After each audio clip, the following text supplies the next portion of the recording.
You're live. Okay, good evening, friends. My name is Raffale Ponti, and I'm a conductor and music director of two professional orchestras, the Paducah Symphony Orchestra in Kentucky and the Punta Gorda Symphony in Punta Gorda, Florida. I want to first of all thank Julie Hill for setting this up. This is like wonderful, creative, thinking out of the box education that she's created here, this venue. I also want to thank Alexis for just being wonderful with the technology. So thank you to all the people who made this possible, and I'm happy to share with you. Julie had asked me to start a little bit about my beginning as a musician and how we got there, because frankly, I never thought or dreamt that I would ever be a conductor or want to be a conductor. That was never my goal. You know, nowadays there are students going to school and in their undergraduate, and by the time they're in a master's program, they're already studying conducting to be conductors, and certainly if they're in doctoral programs. I never had an idea that I would be a conductor, nor did I have the desire.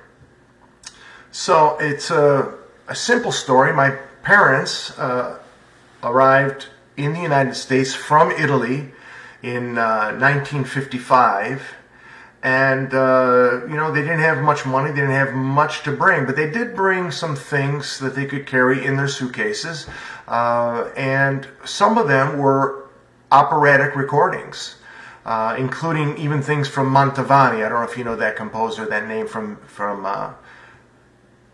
Venice. Was a great orchestrator, great violinist, and a conductor himself. But I grew up hearing operas all the time in the house. My father and mother didn't speak much English.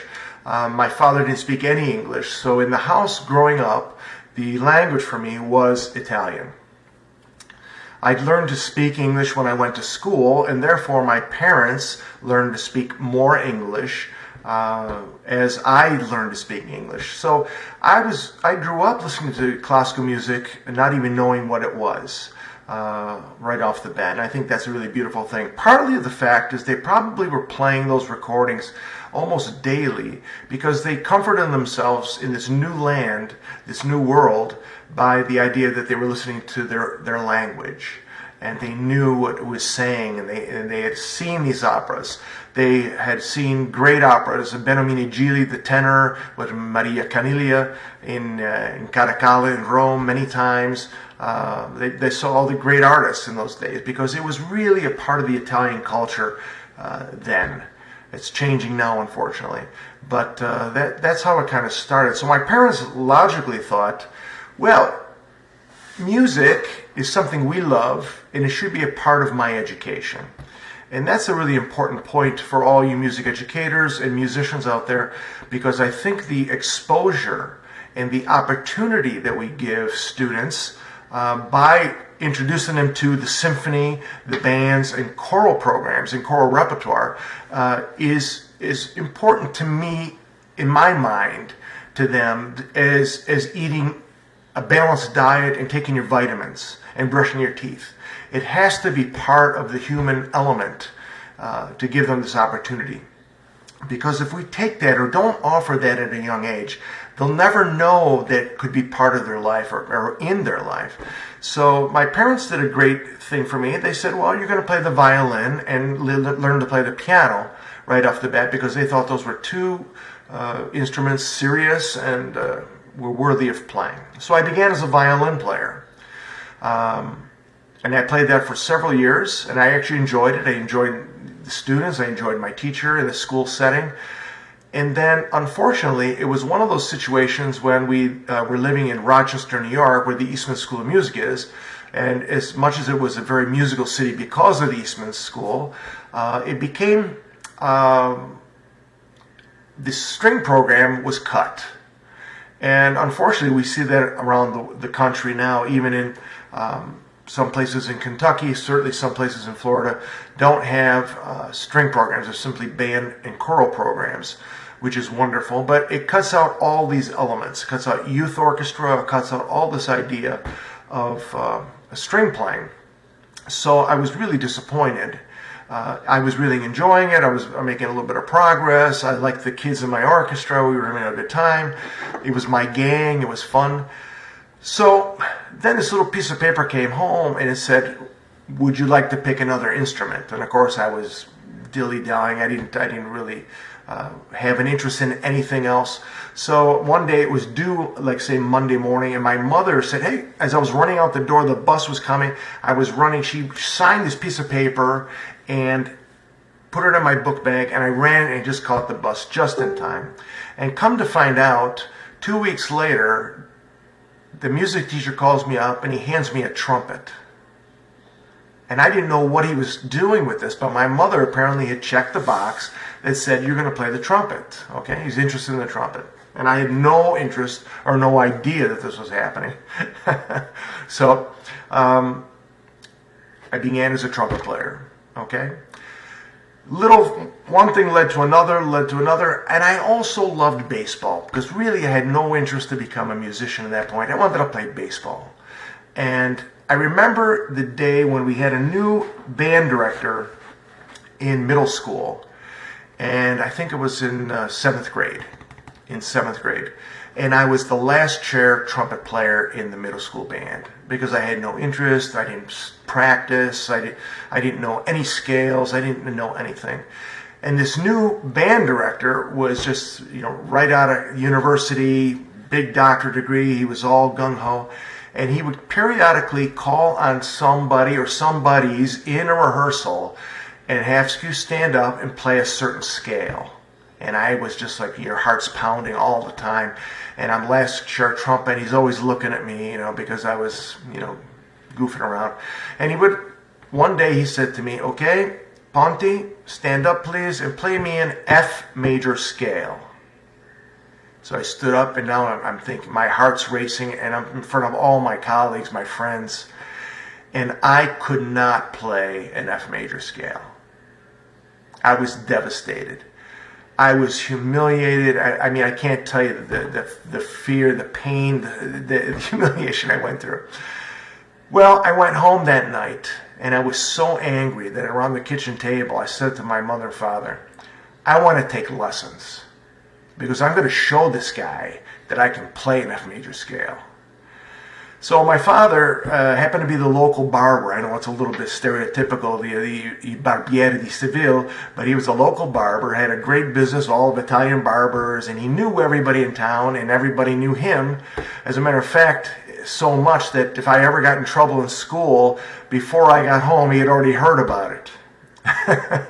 So he knew the local trumpet teacher that was teaching at the university, who was a graduate student at the Eastman School of Music at the time. Greg Good, what a great guy. Great trumpet player, great teacher. He accepted to take me as a student, and between 7th and 8th grade, he taught me to play trumpet in a way that was so musical and so profound that by the time I became a freshman in high school, I made first chair in the orchestra and band. And that's in 2 years. So this is about good teaching, good inspiration, and just the right thing. As I got better, and I'm sure you all can relate to this, as you get better at something, you tend to like it more. And the more you like it, the more you want it, and the more you need it, and the more you do it. So it came this day when I had to make a choice between, my coach said to me, you're going to have to make a choice. Is it between baseball or music, or what are you going to do? And that was a tough week for me because I really had to think heavily on this. What do I really want to do for the first time in my life? And this is talking about a little more futuristic stuff. So I ended up choosing music. My junior year in high school, I auditioned for the Rochester Philharmonic Youth Orchestra, and I won the principal position in the youth orchestra. Howard Weiss was the concertmaster of the Rochester Philharmonic and the conductor of the youth orchestra. He had also played in the first violin section of the Cleveland Orchestra, so he was a great musician. I did that for my senior year. I ended up winning the concerto competition. Even though I auditioned at the Hummel Trumpet Concerto, which I really love, he had asked me to play the Haydn Trumpet Concerto, which I did. And that happened to me twice in my life. I won 2 concerto competitions with the Hummel, but they both asked me to play the Haydn for some reason. So anyways, my senior year in high school, I was studying with, of course, for 4 years now, with Richard Jones, who was principal trumpet of the Rochester Philharmonic Orchestra. David Zinman was the conductor, who we know we went to Baltimore and then to Switzerland. And just as a great world-class conductor, is conducting everywhere now. I won the position of 4th trumpet with the Rochester Philharmonic Orchestra with David Zinman. My teacher was playing principal trumpet, and I thought, wow, this is amazing. I really made it as a senior in high school. And it's one of those epiphanies where you think, I don't know if you've ever had this, but this has happened to me several times in my life, where I think at some point I've really made it, and I'm in good shape, and this is where I'm going to be. I thought I was going to be playing with that orchestra for the rest of my life. Well, when it came time to audition to go to music school, Mr. Jones, Richard Jones, the principal player, my teacher, said, I want you to go study with my teacher. And that happened to be Bernard Edelstein, principal trumpet of the Cleveland Orchestra. He says, you've studied with me for 4 years. This experience has been good with you in Rochester, but you need to study with Bernie. And I auditioned, and Bernie accepted me. I got to study with Bernard Edelstein and the Cleveland Orchestra. And this was an amazing opportunity, and he was such a great friend and mentor to me throughout the years that I can't tell you what he did for me. It was my sophomore year in college at the Cleveland Institute of Music that I received a phone call in my dorm room. It was the personnel manager, David Zauter, who was the 2nd trumpet player in the orchestra, asking me if I would be willing to sub with the orchestra because Al Couch, the 3rd trumpet player, had a root canal done and he was going to be out for about a month. So I thought it was one of my friends calling me up, playing a prank on me. I said, yeah, I'm going to play with the Cleveland Orchestra. Yeah, sure. Well, that ended up happening. And I remember the piece, I played 4th trumpet on that because they slid Jim Darling up to 3rd. So I played 4th. It was Roger Sessions' Symphony No. 2. I don't know if you know Roger Sessions, but he's kind of an interesting composer, a little out there, a little avant-garde, but some beautiful tonal writing at moments. And there was one section, and of course the music director at the time was Loren Mazel. Now this orchestra was still early in Mazel's tenure, and it was still made up of hand-picked musicians from the George Zell days. So I'm sitting in the back row now in this all-star brass section, which was like an amazing thing. It was like, for me, use baseball as a reference, it was like a young kid being able to go sit in the Yankees dugout next to Mickey Mantle, Lou Gehrig, Babe Ruth, Yogi Berra, and just look down the row and see these great players that I had been emulating and trying to be with and trying to sound like. And now I'm sitting next to them. And in this symphony, in the rehearsal, there was one section where the orchestra stops and the 1st and 2nd trumpet players play this little duet. And then it starts up again, and then later, in a different key, the 3rd and 4th trumpet player play a duet similar, okay? Well, Mazel, we went through this whole section, then he stopped it, and he says, 3rd and 4th trumpet, letter A. So now he wants to hear this little duet play. And we play this thing together. He stops us after our phrase, and he was silent for a second, then he looked up and he said, thank you very much. And I realized afterwards that that was my audition. And that was the approval of Loren Mazel in front of 100 musicians in the Cleveland Orchestra that, yeah, this kid belongs here. And that's how it kind of started. And I played with them as assistant principal and extra for the next 10 seasons. And it took me to Carnegie Hall 3 times. It took me to Mexico in tours. It was a really amazing experience. And I learned how to be an orchestral player from the back row. But I also had to count a lot of measures of rest. Violin players, clarinet players, flute players, they're so busy with a gabillion notes. But trumpet players often, depending on the repertoire, we have a lot of rest to count. So you spent a lot of time looking at conductors, not only Lauren Mazel, who had an impeccable technique. I remember my first rehearsal with Mahler 2, Symphony No. 2 of Gustav Mahler. I was playing assistant principal to my teacher, Bernard Edelstein, on that. We were preparing it for Carnegie Hall and then a tour later. He rehearsed Tuesday morning the entire symphony by memory and would play 20, 30 minutes and then stop and go back and say, bassoon number 2 in measure 114, the F sharp was flat. I mean, this is a ridiculous mind and incredible ears, but to learn from this. So I'm watching him, and I'm watching people like Klaus Tenstedt, Sir Colin Davis coming in, Leinsdorf on the podium, and you start to pick up different techniques. And you start to listen how the orchestra sounds different each week with a different person, even though it's still the Cleveland Orchestra standard. The color, the texture, the balance, and the nuances were all different depending on who was standing on that podium. So that was really, really pretty much amazing. I then went and took a position in Koblenz, Germany, at 1 year position to get to Europe, and that was a lot of fun. I learned a lot there, and I realized that the pitch was much different, the style of playing was much different, and the whole rhythm of music in Europe was different. I then went down to Italy to visit my family in Milan, and then ultimately in Rome, where my big family is from. And I started going to see the Orchestra Nazionale di Santa Cecilia, which is right in Rome, and the great, unfortunately late Giuseppe Sinopoli, conductor, had just gotten that position. So I started going to all the rehearsals during the day, so I'd be there all week long with my little miniature scores that I was getting at Ricordi right in Rome. I mean, what a luxury that was. And going to hear what he was doing. And I was amazed that here I am, a player that had seen so many performances, heard so many performances, and even played so many performances.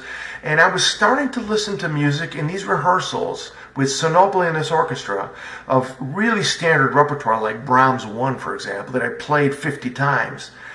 And all of a sudden it sounded like a different piece of music to me, almost as if I had not heard it before, and I couldn't figure out what it was. So it got me thinking and listening and looking, and I'm studying the score as he's conducting and looking at his gestures, thinking, was it his gesture? Was it the mannerisms? What was it that was making this music different? Well, I'd become friends with the brass players, of course, and backstage during the break, and then afterwards, and often we would go for coffee and things like that. And Sinopoli saw me once as he was walking out the back door, and he says, you're always here with the rehearsal with this score. He says, you a conductor? I says, no, I'm a trumpet player. He says, but I'm very interested in what you're doing. He says, listen, meet me tomorrow here, and we'll go grab a coffee. So next thing I know, I'm having cafe on a little piazza with Giuseppe Sinopoli, and I start to probe what this question was. How come when you conduct this, it sounds different to me? And this was the beginning of my idea of, he told me that, for example, he was an archaeologist by training. He was also a mathematician by degree and had a doctor's degree in medicine. This is the kind of mind he was. He didn't just start as a musician and play an instrument and just say, I'm just going to get up there and wave my hands. This was a guy who, like an archaeologist, was taking this music and chipping away the stuff that's not important and bringing to life and focusing our ears and our mind on the things that were important in the score that the composer really wanted us to hear.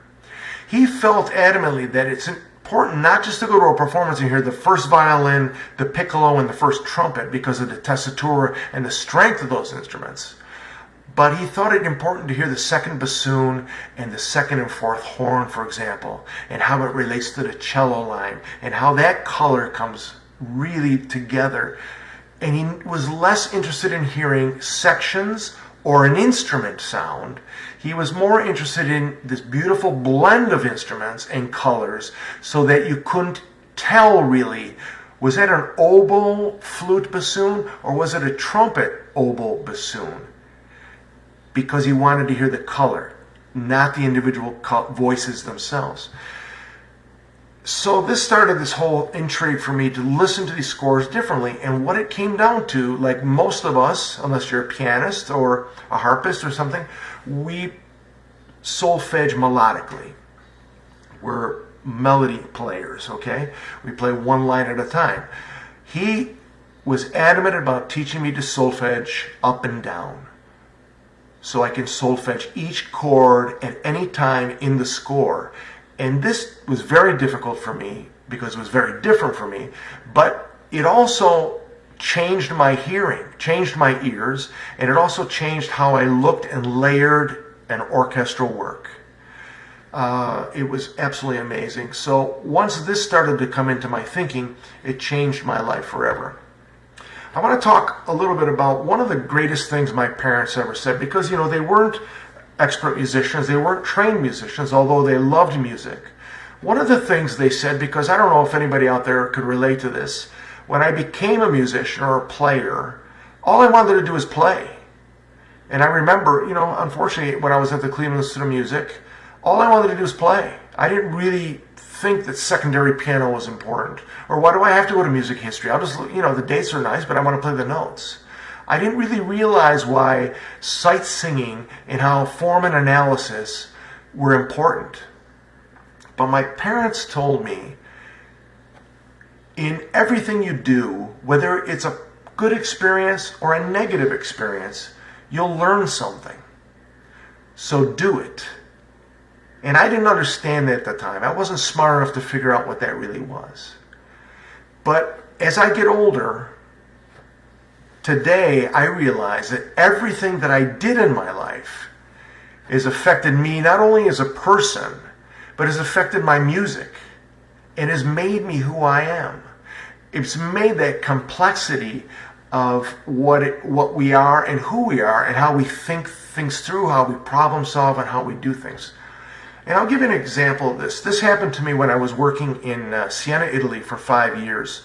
And this is where I met my wife, pianist Isabelle Aubin, in Siena, where she was working as well. And she's a Quebecoise. She's an operatic vocal coach and a great, great musician. I had a day off, so I decided to go to Florence from Siena. It was only like an hour on the bus. And I went to the Uffizi Gallery, one of the world's best, along with the Louvre in France. It was one of the best museums in the world. And I got there really early in the morning, so the line was still short. I got in and I went to see everything and just stare at everything. Now, I ended up in the Medici Chapel, and it's like this huge circle room, and there was two enormous Michelangelo's sculptures, okay? And Michelangelo fancied himself more of a sculptor than he did a painter, although he was an amazing painter, if you've seen the Sistine Chapel and any of his other works. But really his passion was sculpting. And there was a man and a woman in each one of these settings, and they were on opposite sides of each other, and they were huge. And the man had a huge beard. There was like a big serpent wrapped around his waist, and he's struggling with it. But I'm looking and staring at these works, and I bounce back and forth between these two sculptures thinking, okay, they're Michelangelo's. This is the real deal. He chiseled this with primitive tools. And I was amazed with the detail of the veins in the hand and how the muscle, when he tensed the hand, how the muscle in the forearm and the shoulder would be impacted by that. I mean, it was like incredible. I just couldn't believe it. So I'm staring, like my parents had said, I don't really know what I'm looking at, but just absorb it, gain something from it. Maybe something's going to speak to you and get something from this. So I was doing it. In the meantime, I happened to notice that there was this little half door in this room, and there was a security guard standing there. And every once in a while, 3 people would come out of this door, and he would allow 3 more people to go down, which looked like to be steps, and then it would close quickly. You had to duck down to get in. It was like a half door. So I had no idea what was going on, but it kind of intrigued me. So I went over and asked him what it was. He says, get in line here. Just get in line. So 3 people came out, and finally it was my turn to go in with 2 strangers. So 3 people in, and all he said to us in Italian was, you can't touch anything and don't speak. And when I open the door, you come out. So I go down. I don't know what I'm going into, but it looked intriguing. We went down these very sharp steps. It was all white. And then you turn sharply to the right. It was this long, narrow room that was just maybe 6.5 feet tall. So it wasn't very tall, but it was, if I reached out my arms, I could touch both walls at the same time. It was that narrow. Now, there was plexiglass on these walls. And what I realized was, after a moment, I'm looking at the sketch work on this white chalky wall with charcoal that would show, like, for example, the hand, like in a cartoon where the hand position, and then right next to it, it would move a little bit, move again a little bit, move a little bit more, a little bit more, a little bit more, and muscle of the arm and legs and facial features, just these little excerpts of things. And what I realized was I was standing in a sketchbook page of Michelangelo. He was going down in this little room, sketching this on the wall, then going upstairs and working those huge, massive stones. Then he'd come back down again and check what it would look like in reality to make it really real, and then go back up and work those stones. It was an incredible experience. So now my time is up. He opens the door, I go back up, and now I'm back at these works, looking at these massive, beautiful things, and really noticing now the details with different eyes, a different experience. It was what my parents said: experience everything, and it'll change the way you look at things, and you learn things, maybe even how you play. And I'm looking now with greater detail on all this muscle and all these feelings, and how the eyes look, and how it looks lifelike. Such a beautiful artwork, soft, of such hard material, is an amazing concept, just amazing. So now I'm staring, thinking that I've got this now. I really know something now, and I'm really in a better place. Wow, right? Well, I happened to notice was this shorter, older Italian woman standing next to me, and she kept looking at my face, and then she looked at the sculptor, and to see what I was looking at. And then I kept looking, and then finally I said to her, Signora, ma perché guarda? What are you looking at? And she says, I'm looking at you. What are you looking at? I said, well, look at that. And I thought I was going to enlighten her. And I said, I'm looking at the veins. Look at how beautiful this is. She says, Signora, you're looking at the wrong thing. And I said, what? I says, this is what I'm looking at right here. She says, you're looking at the wrong thing. And I says, what do you mean? She says, listen, I'm the art history teacher here in Florence, Italy at the university. This lady's an expert. And she says, I'm telling you, you are looking at the wrong thing. Because she simply said to me, because it's not what's there that is the artwork. It's what he took away that is the beauty and the art. It's the space between the fingers. It's that space between his wrist and his chin and his elbow. It's everything that's not there that is the art that he took away.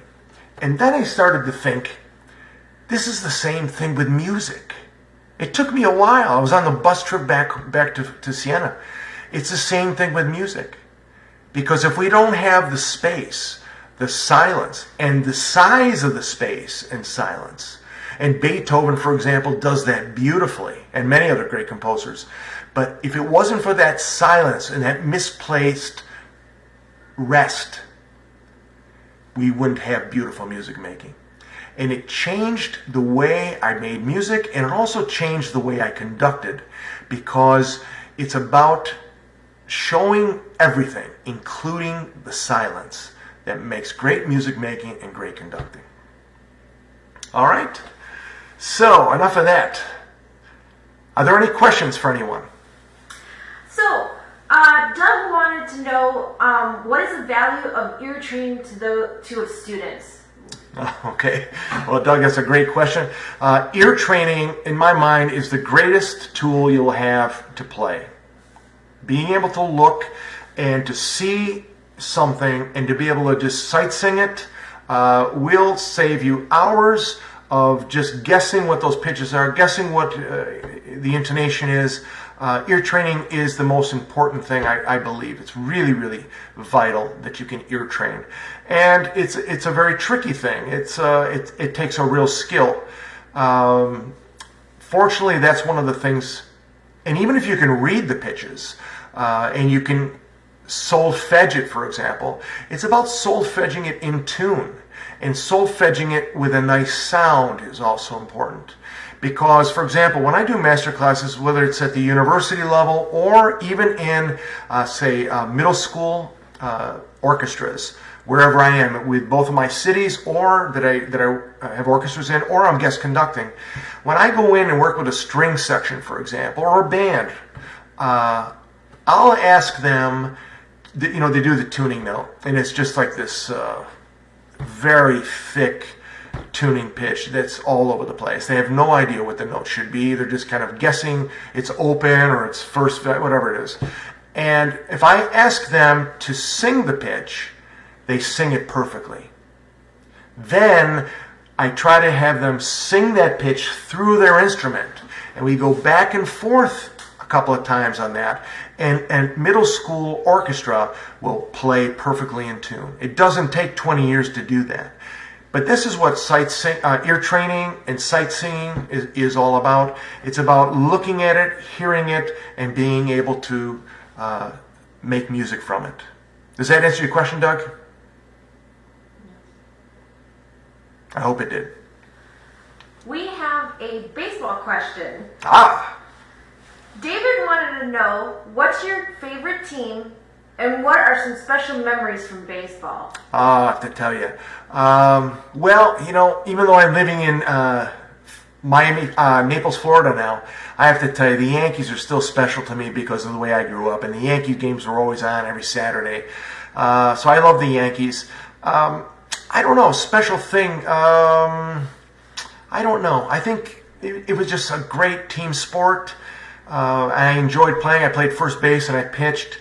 It was just really enjoyable. I just thought it was really a great game. And the thing is, from this, it's the same thing with an orchestra or a chorus or a band. If you're in a rehearsal or a performance and somebody fumbles the ball or drops the ball for a second, we all lose. It's a team sport. So playing in music is the same parallels, I think, to team sport. Play your best game, be prepared, and contribute. It's not just about you. It's about the orchestra, band, and chorus.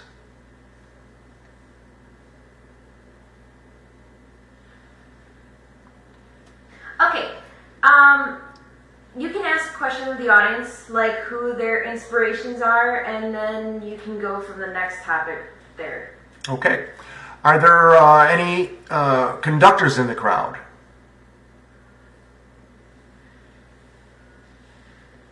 Any music education majors that will be conductors?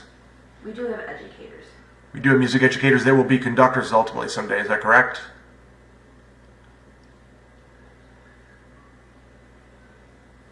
Is that a no? Well, okay. We'll see if you don't have any questions. Let's see what we can focus on here. Who were your role models? Well, my role models were certainly in the beginning. They were trumpet players. They were Bernard Edelstein of the Cleveland Orchestra. I had many great. Maurice Andre, I thought, was a great trumpet player that I learned from, and I was fortunate to have an ear that I could kind of copy sound, copy what they were doing, and that was a way to do it. As far as conducting goes, I think it's a funny thing because the conducting world has changed over the years. Because, like for my example, as a musician who started in the back row of a symphony orchestra, I worked my way to the front of the orchestra to become a conductor. And it was not about taking conducting lessons, although I did work with Sinopoli a little bit. The idea was I learned how to conduct by watching great conductors in the back row. And I also saw from that perspective what worked and what didn't work, and how the orchestra responded positively or negatively to either comments made from the conductor or a certain style of conducting that they didn't understand, or if it wasn't clear, or bad choices of tempi or dynamics, or asking things or layering or not layering something. So I learned from watching and listening and learning from those type of things to become a conductor. So we have Branson. He's a middle school choir director and church music director. He wanted to answer your question from earlier. Okay, great, super. One of the things, church music is very important, and I'm assuming you conduct the choir there, and also the choir at your church. It's music came from the churches, and it's very, very important. Beautiful repertoire. The thing is that I'm often asked, how do you conduct an orchestra, and how is it different from conducting a band, and how is that different from conducting a choir? And there are different schools of thought on this. The school of thought is, for me, there are some different techniques. Choral directors do some things differently. Maybe they don't use a baton. They're often shaping things a little differently. Sometimes they're actually mouthing or the vowel shapes and things. Band directors are a little different in technique. And then orchestral conductors are different because of the repertoire. But I conduct all three ensembles the same way. Because I'm not conducting the orchestra, I'm not conducting a band, or I'm not conducting a choir. I focus on conducting the music, and the phrase, and the sound, and the color, and the ensemble responds in kind. So I focus on the music and the sound and everything else. I don't consider I conduct one way for this ensemble and one way for the other ensemble. Because this way, when I put together choral works or operatic conducting, which I did in Europe for 5 years, the choir and the soloist vocally have to know the same technique as I'm giving to the orchestra. Are there any questions you want to ask the audience? Yes. Let's see, the audience. How many of you are planning a doctoral degree?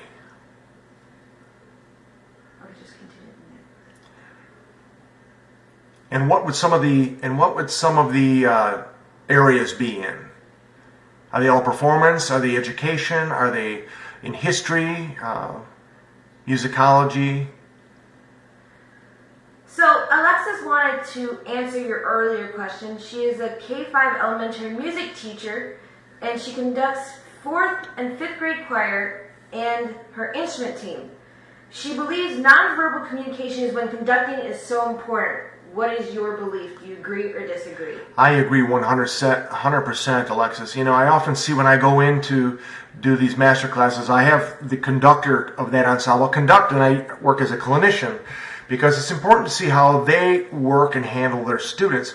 And I don't know if it's most of the time it comes back to the educator.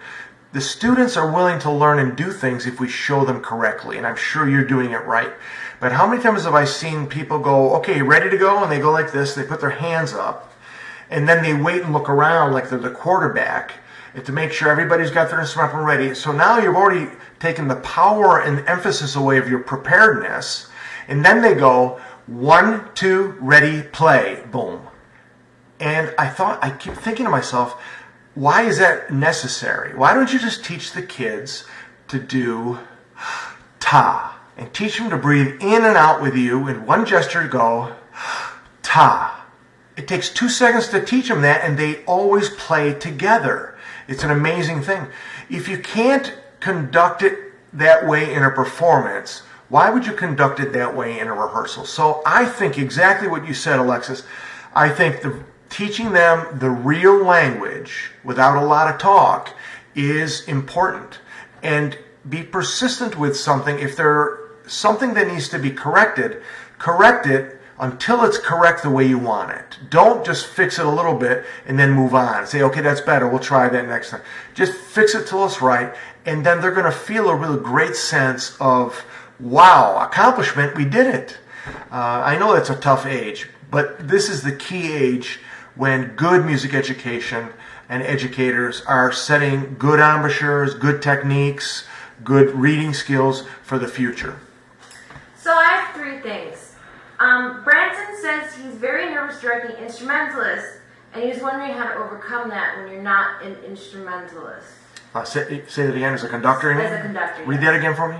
So he says, I'm always much more nervous directing instrumentalists. I've been fortunate enough to have directed a few Nashville Symphony players, and they are always so patient, but I feel like they have an expectation that singers do not. So how do you overcome that? Well, one thing to do, I mean, anybody would be nervous in that situation, so that's not unusual, okay? I remember being nervous myself. The thing is, if you focus on what I said just a little bit earlier, conduct the music, not the ensemble, that might make a difference for you, okay? Focus on the score and transmitting through your gesture, through your technique and face and eyes, the sound and music that you want. Okay, so it doesn't matter if they're vocalists or instrumentalists at this point. The other thing is, it's important to create this situation. Get a few friends together, get a string quartet together, a woodwind quintet together, or even just two clarinets, and conduct something of theirs. Even if it's just a simple duet, have a copy of their music and just rehearse conducting them. Make sure that you're showing the dynamic, the music, and everything else. The more you practice that, it's good for both sides. It's good for you as a conductor, make you more comfortable, and it's also good for those clarinet players to watch and try to create the music that you're creating, not simply to play along. Or if you have a pianist friend who could read a score with you, or even a piano part, that's it. The way to get better at anything is to practice, and if you don't conduct enough, you have no practice tool. You have no instrument to practice on. That's the hard part about conducting. You need an instrument. That's why I would say to anybody out there, even if you're doing a church choir job or you're doing whatever you're doing, conduct anything you can in the beginning, because it's only going to be experience. And actually, if you conduct ensembles that aren't good, okay, a fifth grade band or ensemble, or a community little group that's just fledgling and just doesn't, it's not great. It makes you a better teacher, a better maestra or maestro, because you have to fix things. Where if you get in front of the Nashville Symphony, you just have to wave your hands and they're going to play by themselves pretty much. So this is all good. You need to practice the craft, get in front of anybody you can, and make music. So Kyle says he wanted to answer your question from earlier asking about doctorate degrees. He says he has no current plans, but if I were to, I would likely be a DMA or EDS. I don't want to price myself out of public schools though, so do you recommend that they get doctorate even if they are just going to do public school teaching? Oh, well, that's a very, very good question. In negotiations, I don't know, your music educators, your professors there would know this better than I, because I didn't take that route. But I think too much education can never really hurt you. It would also give you more time to become good at what you want to do and how you're doing it. I think in negotiation for contracts, even though you have a doctorate, I don't think they're going to turn you away if you're excellent and the best candidate. I think they may just have to negotiate a salary that might be a little bit lower than what you expect at first. That's a good question for your professors. I'd hate to say something wrong in that area. Question for the audience: who inspires them? Like you asked the question. So I'm asking the people here. Okay, so who are your inspirations? Who are your musical heroes? I'd be happy to hear who those people are. It could be anybody. It could be your teachers. It could be somebody. It could be that little old Italian lady that I met in Florence. It could be a parent, a friend. It's important to have mentorship and colleagues, because You know, what you're building now in school, even though you think, oh, they're just my colleagues or students, these professors, even though you're going to move on to another school or another degree, a higher level, whatever you're going to do, are still going to be part of your web. They're still going to be part of your lifeline that you can create relationships for a lifetime, and they'd be willing to help you because they want to see you, their students, be successful. That's what every parent wants, their child to be great and to do well and to have all these opportunities. And it's the same thing for your professors. So create these, you're beginning these lifelines that you need to create for a lifetime. Figure out who those people are that you click with, make it happen. But also your colleagues are going to become colleagues of yours in the next level. So it's important you build nice relationships now. So Alexis says one of the people that inspires her is Stravinsky. Branson says John Rutter and Anton Armstrong are another few people that inspire them. Ah, interesting. Very good. Alexis, why Stravinsky? And what about him inspires you? The same thing for Rutter and the other composers. Why that composer, and what about that composer that inspires you? Kyle says Vince DiMartino. Oh, Vinny DiMartino. Okay, trumpet player. Beautiful. Yeah, great player. Great player, great person. Tim Allen. Tim Allen. Great trumpet player. Charles Decker. Charles Decker. I don't know Charles. And Gerald Chaffin, I don't know how to say that. Chaffin. And what about these players inspires you? And Eric Harris. Okay, and what about them? They're all great players, I'm sure. What about them inspires you? Okay, Doug says Tim McAllister. Tim McAllister. Yeah, we know Tim McAllister well. He's a good friend. We just worked with him. He's a great saxophone player, great musician, great human being. You know, one thing I want to mention too, you know, in my profession, I get a chance to work with not only great musicians in my orchestra that inspire me on a weekly basis, but we also get to work with great guest artists that I select. And people like, for example, Tim McAllister, I mean, just incredible. I mean, Al Vizzuti came and did the Haydn with me, and then he did the Carnival of Venice. I mean, Joe Alessi, principal trombone in New York Philharmonic, just to give you a couple names. But Ilya Kahler, David Kim, these incredible violin players that are world class. When they stand next to me in front of that orchestra, they also inspire us to play to another level. So it's that whole thing. It's like playing in an ensemble. Your band, which I've heard, is wonderful, and your choirs are wonderful. It's just a synergy that keeps building and building and building, and it challenges us to play better and better and better. So good playing promotes good playing. It's like playing tennis with a good player. Your game becomes better. So Branson answered your question about why he liked Rutter. He said, I fell in love with Rutter's music in college and then was directed by him in 2013. His knowledge and energy was off the charts. Yeah, great composer. Great. He's actually a good conductor. He found his niche, you know, this beautiful music. Great stuff. Just great stuff. Puts great stuff to good settings. Love him. And the fact that you had a chance to work with him, what a dream, huh? That's awesome. I mean, it would be great. Imagine, it's funny because, you know, like Alexis mentioned Stravinsky, great composer, of course, right? We all know him and love him as a composer. His early stuff was very, very tonal, very beautiful, and lush, romantic style writing. And then he got crazier and crazier and crazier, and then changed the world by the time he got to, you know, The Rite of Spring. But when you hear him conduct it, and you can hear these things on YouTube, Stravinsky himself conducting his own piece, he doesn't follow any of the tempo marks indicated, and the lengths of the notes are very, very different. If you get a chance to see Stravinsky on YouTube conducting the Firebird, okay, I think it's the 1919 version of it. When you listen to the ending of it, the part in 7, he plays it very short, and every orchestra performs it long now.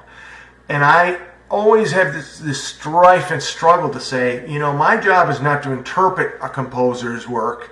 My job is to, with all the skills that I've developed in music history, and it comes down to a very educated, calculated guess at the end of the day, because I haven't had the chance to talk to Beethoven to say, hey man, what were you thinking? Same thing with Stravinsky. What were you thinking? What do you want and how do you do it? We do the best we can, but when you hear a composer's work done a certain way, I think it's our job as musicians and conductors is to be the composer's advocate, so that if they were to walk in that room, if John Rutter walks into that room today, he's going to say, yes, that's exactly how I wrote it, and that's exactly how I would play it. So Branson said Anton Armstrong was the first African-American conductor I ever had or knew of when he conducted my all-state choir. Unfortunately, I thought. Wonderful. Yeah, he's a great conductor. I don't know who he is. I've never met him. And what was your feeling about his music making? Did he say? So Alexis says Stravinsky, she loves everything. The rhythms, the new textures, masterpieces for every genre. Just a genius. Just a genius. And again, like artists, whether you're writing a book, making a painting, doing a sculpture, drama, ballet, acting, music, for example, for sure. Great composers and great artists change the world and make it a better place. So Julie actually gave you a compliment. She says, Raffale Ponti, I have worked with many conductors through the years, and I love how you just said maestro or maestra, but something about you I have always respected as a percussionist and timekeeper as my primary job, is that you are always in charge of the orchestra in every way, but as the boss, you also don't micromanage, and you let everyone do what they do best, even if that means you just support up front and let the rhythm section set the rhythm from the back. That means a lot of those who are always in the very back trying to listen to you and tune out the commentary from the low brass section and avoid other stereotypes. The low brass section, yes. They can't help it. It's in their genes. Julie, I have to tell you, I'm very proud and honored that you're my principal percussionist in the Paducah Symphony Orchestra, and your section, which is made up of your faculty members there, are just a stellar section made up of great musicianship. The balance between my job, I look at as my position is to create by assembling and hiring the right musicians. That's the first thing. And making a great orchestra, okay?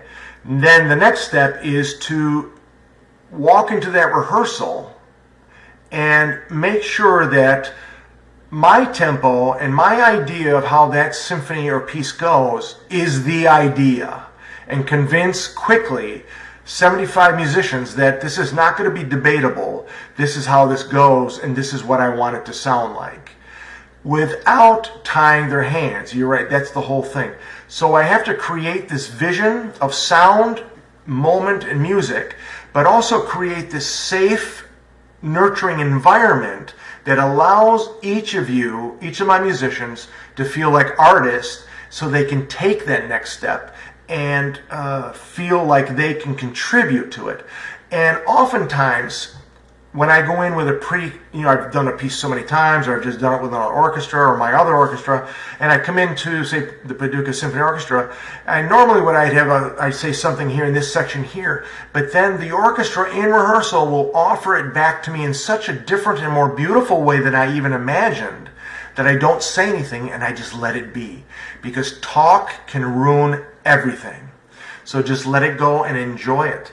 And I have to tell you this, Julie, and for the entire percussion section on your staff and in the Paducah Symphony, not everywhere, I guess, do I hear such finesse and beautiful playing, because percussion, I believe, and I know you believe in this too, has to have sound and has to sound beautiful. It's not just texture and dynamics and beats and rhythms. It's about sounding beautiful on that particular moment and that particular instrument. And this section and you achieved this beautifully, so thank you for that. Okay, so we only have 6 minutes left. Would you like to pose another question that the audience could answer to flow in some comments? You know, I would just if you have any questions, just phone them in real quick. But let me just speak quickly about auditions and auditioning if anyone's interested in this, because whether you're going to become a college professor or a professional musician or whatever position you're applying for, you're probably going to have to audition, whether it's a jury or next week's lesson. I think getting organized is very, very important. And I'll use the example of, for example, the repertoire in the orchestral field. I would consider these things. First, get organized, learn the notes, self-record, create mock auditions for yourself, and then I'll talk about the audition day itself. You need to be able to get organized, find the list of what the repertoire is, put them in a binder. Also include 2 copies for the audition, the jury, okay? Study recordings. I can't tell you how listening is imperative, and study many, many, many recordings. But also very important, it's important to listen to great playing. You know, in the days when I was growing up, it was all LPs, vinyl, and it was, the orchestras were New York, Philadelphia, Boston, Chicago, Cleveland, LA, and maybe a couple of more. They had exclusive record deals, so you knew that when I was listening to Mahler 1, I was putting on each one of these albums, and these orchestras were the best. Nowadays, with devices, people are recording in their basement, and they're adding reverb, they're editing all these things, and you're hearing a guy named Larry play the flute, who somehow gets his recording on the local radio station, and we're listening to substandard performances of things, and that can affect our music making. So it's important to listen to great players and great recordings and be critical of what that is, and then try to copy them. But a self-recording is important on a daily basis, even if you want to record your lessons. But if you're running through an audition, record them start weeks before and listen back at a different time, not in the same session, but then be critical and analyze your score as if you would your own student. Okay? Create mock auditions. Buy your friends pizza. Let's go. Let's all sit in a room and critically, brutally tell me what you think of my playing, and have tough enough skin to take it. Because that's the only way to make sure that that audition or that moment of a jury doesn't make you nervous, because it's just another day in your routine. We have to learn how to audition, because you sit in a practice room and play like a genius all day long, but then you get in a nervous, unfamiliar situation, and your heart rate goes 100 miles an hour, and then we'd only play 80% because we haven't practiced or simulated that experience enough. So just make sure that you prepare yourself and you are ready to go, and you have tested the waters, so that that audition or the day of your jury is just simply another day at the office, and you'll be successful. Well, we have about 50 seconds, so whatever you want, last minute stuff you want to say. Terrific. I just want to say thank you for this opportunity. I hope if anything I've said hopefully will inspire you or someone to go out and do great things. Go out there, be great, change the world, make it a better place with your music making. Ciao.